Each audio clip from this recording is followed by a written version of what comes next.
I mean, we were talking about how, you consider them as being killed. Oh, they were. What can you run through us a little bit the emotions from that morning at the airport to the next day, to the next day, to the next week? What goes through your mind? The same thing that it goes through probably anybody's mind, that their parents have been killed.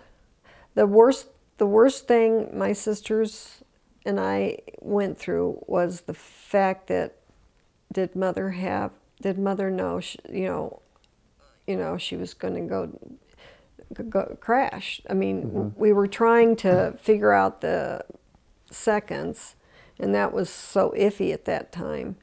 And so many rumors, were spread about weird things and all that stuff. But our biggest fear was that she knew maybe that she was going down, and the fear of that.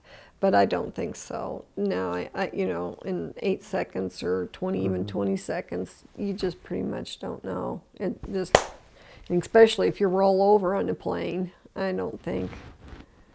It's like a car accident. Right. When you get in a bad one, it's so quick and you just don't. And then afterwards, we had all the family. We have a big family, and everybody flew in. And like I told you earlier, my uncle, he was a World War II pilot. He ended up being a crop duster in Texas.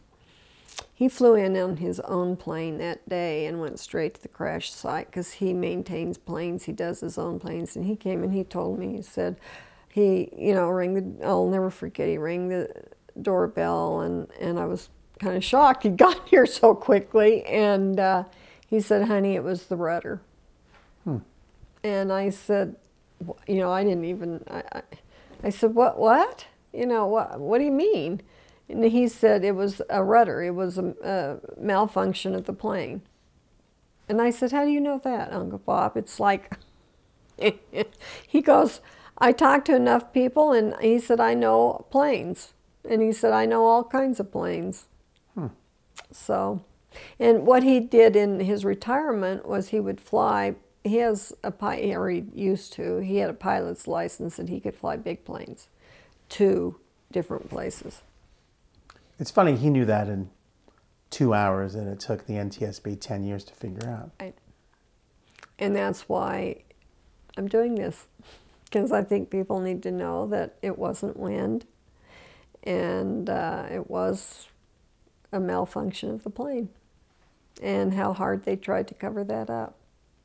And also, I wanted to make sure that people know that I feel the Pittsburgh people would be alive today if they would have taken the time to really research what went wrong with this plane. They knew. They who? Boeing? Boeing.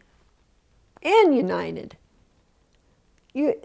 This plane had been in service, I think, 2 weeks before my parents crashed twice. For the pilots had said it's got a sticky rudder or something.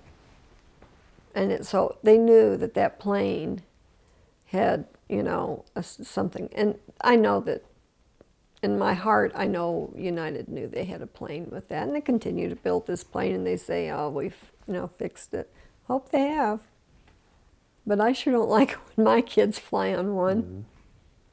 And I'm not fearful of flying, but I am fearful for my children to fly on one.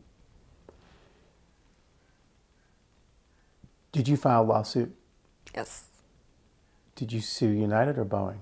United. I don't even know, this is where my husband would be better than me. I don't know why we didn't do Boeing, because we were kind of led by certain people that had gone through similar problems, and they recommended Richard, Shadden for us. And since we didn't rely on our parents for income, it was like, they don't count.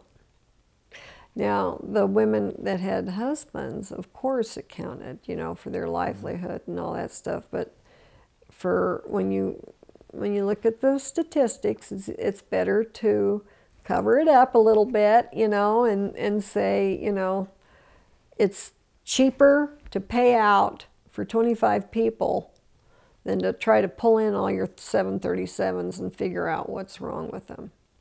Did United settle out of court, or did you guys? They settled out of court with us just because there was no reason. Once Richard Shedden realized it wasn't going to be tried in Chicago, Colorado has a limit, and we would have had to have proved, I can't remember what we would have had, I